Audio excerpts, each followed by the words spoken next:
Меня зовут Лена, я готовлю ПП-десерты без сахара. Сегодня покажу вам, как приготовить очень вкусный бисквитный мандариновый торт. Воздушные медовые коржи, сочная мандариновая начинка с тонкой прослойкой шоколадной пасты и потрясающий нежный крем на белом шоколаде. Яркое и сочное сочетание. Весь процесс приготовления и декорирования, как всегда, смотрите в этом видео. Для коржей нам понадобится 90 грамм любой цельнозерновой муки. У меня это мука зеленой гречки, но можно выбрать и другой вариант. Я сразу соединяю сухие ингредиенты в сите, так как их мы потом будем просеивать к остальным ингредиентам. К муке добавляем 5 грамм разрыхлителя, это 1 чайная ложка с горкой. 5 яиц нужно разделить на белки и желтки. Чаша для взбивания белков должна быть обезжирена, и в нее не должно попасть ни грамма желтка.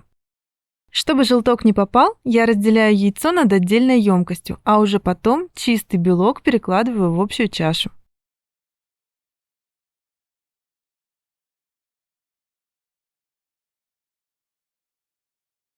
К желткам добавляем 20 грамм кипятка. Сразу тщательно размешиваем. К белкам добавляем 1/3 чайной ложки соли, полграмма ксантановой камеди. Это натуральный ингредиент, к которому я рекомендую присмотреться всем, кто готовит ПП-десерты. Он поможет стабилизировать белок, и уже не обязательны такие ингредиенты, как эритрит или сироп. Расход у камеди минимальный, как видите. В данном рецепте можно обойтись и без нее, так как бисквит будет медовый. Мед также помогает взбитым белкам не опасть при перемешивании. Добавляем 80 грамм меда и начинаем взбивать на средней скорости. Потом переключаем на высокую. Внимательно следите за белками, чтобы их не перевзбить. Во время взбивания вы можете увидеть, что за венчиком остается след, который уже не опадает. Останавливаем взбивание, проверяем. Видно, что белки неподвижны при повороте чаши.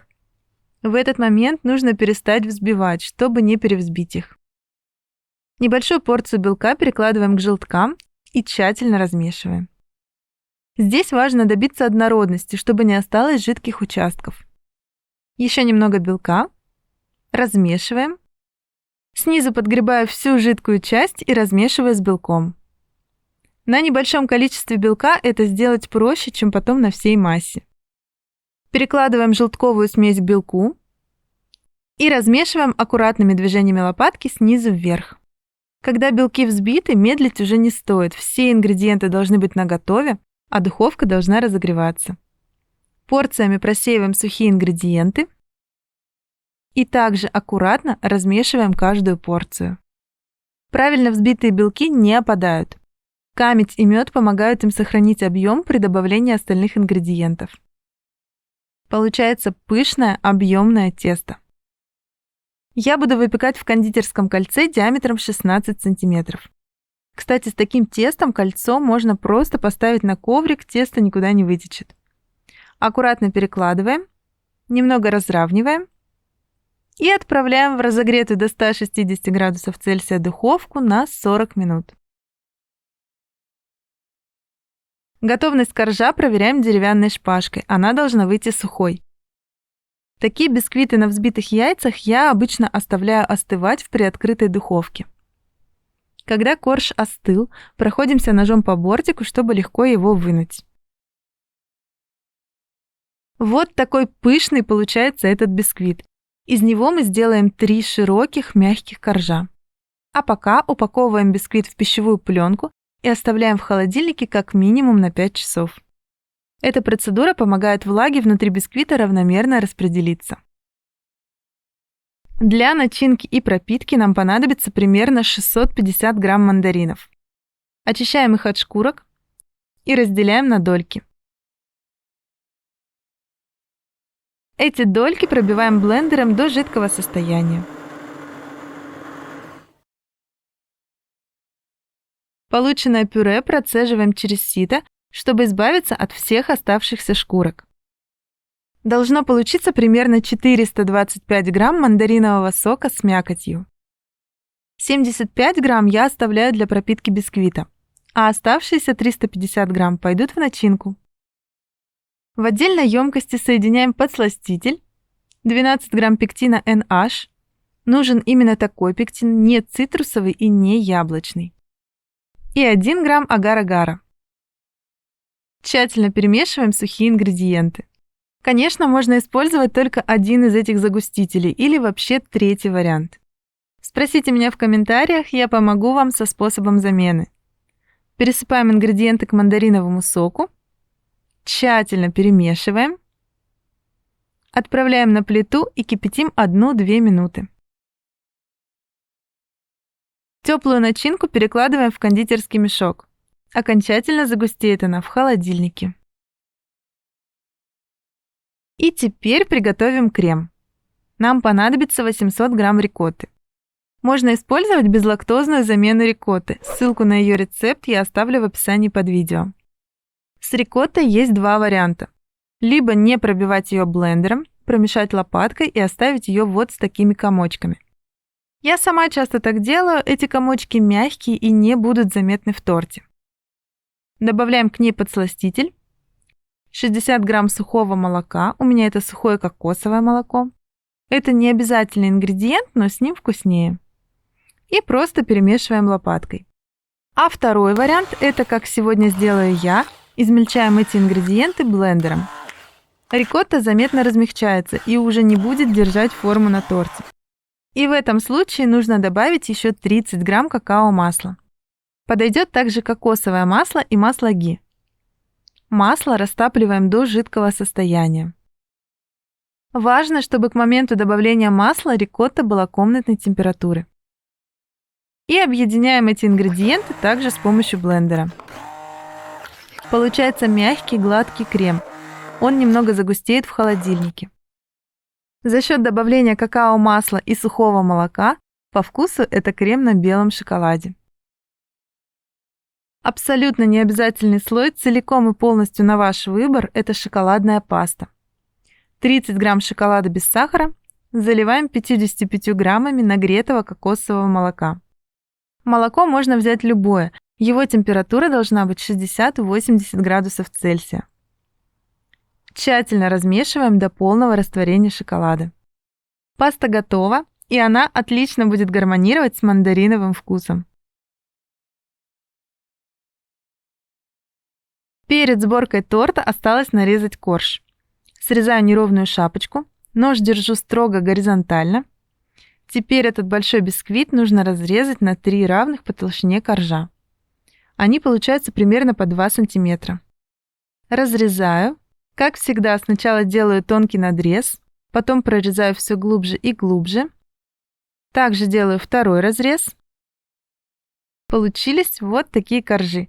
Мягкие, воздушные, эластичные и, что редкость для ПП-бисквитов, не сухие. Камедь в этом неплохой помощник. Приступаем к сборке торта. Кольцо диаметром 16 см стоит на подложке. Внутри проложена ацетатная лента. На дно капаем немного крема, чтобы зафиксировать торт. Выкладываем первый корж. Я всегда кладу нижний на дно. В качестве пропитки я использую мандариновый сок с водой и медом. Пропорции укажу в описании под видео. По 50 грамм пропитки на каждый корж. Тонким слоем выкладываем половину шоколадной пасты на середину коржа. Сверху слой мандариновой начинки, тоже половину. У меня она уже прилично загустела в холодильнике. Немного разравниваем. Выкладываем 50 грамм крема по бортику и покрываем полностью начинку. Выравниваем. И второй корж. Также 50 грамм пропитки. Шоколадный слой. Мандариновый слой. Слой крема. И последний корж. Также хорошо пропитываем. Накрываем торт пищевой пленкой и отправляем в холодильник как минимум на 5 часов, а лучше на ночь. Когда торт настоялся, снимаем пищевую пленку, кольцо и ацетатную ленту. И наносим крем сбоку и сверху. На верхний слой у меня немного не хватило крема. Это не беда, я распределю его при выравнивании. Какой можно из этого сделать вывод, что я неверно определила размер отверстия в кондитерском мешке. Оно было слишком большое, и крем выходил толстым слоем и кончился раньше времени. Крем я не размазываю, а как бы надвигаю в это отверстие, чтобы за ним не пошли крошки. Выравниваем сбоку и сверху, пока не добьемся ровной цилиндрической формы. Обязательно очищаем подложку смоченной в воде салфеткой. Декорировать торт я буду дольками мандарина. Чтобы придать им блестящий праздничный вид и увеличить срок хранения, я удалила с них все белые шкурки и покрыла каждую дольку гелем из желатина с помощью кисти. Гель этот делается очень легко. Из 40 грамм воды, 4 грамм желатина и подсластителя. Отправила дольки в холодильник на 15 минут. Перевернула и покрыла другую сторону тоже слоем геля. Снова охладила. Выкладываю блестящие дольки на торт. Чем прекрасно покрытие гелем, что сок не потечет на торт и не размочит крем, а дольки не заветрятся от времени. И выглядят они очень сочно и аппетитно. Также в качестве декора у меня веточки розмарина. Вот такой аппетитный тортик получился. Очень сочный, с ярким ароматом мандарина. Давайте его разрежем. Весь торт очень мягкий и пропитанный. Воздушные медовые коржи, сочная мандариновая начинка с тонкой прослойкой шоколадной пасты и потрясающий нежный крем на белом шоколаде. Все вместе это очень вкусно. Сочетание просто невероятное, яркое, сочное, мягкое, сладкое и нежное. Конечно, торт с мандарином можно смело рекомендовать на новогодний стол.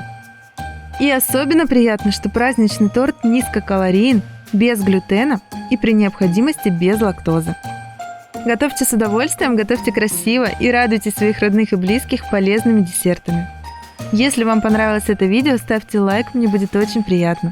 Подписывайтесь на мой канал и делитесь этим видео с друзьями. Пока!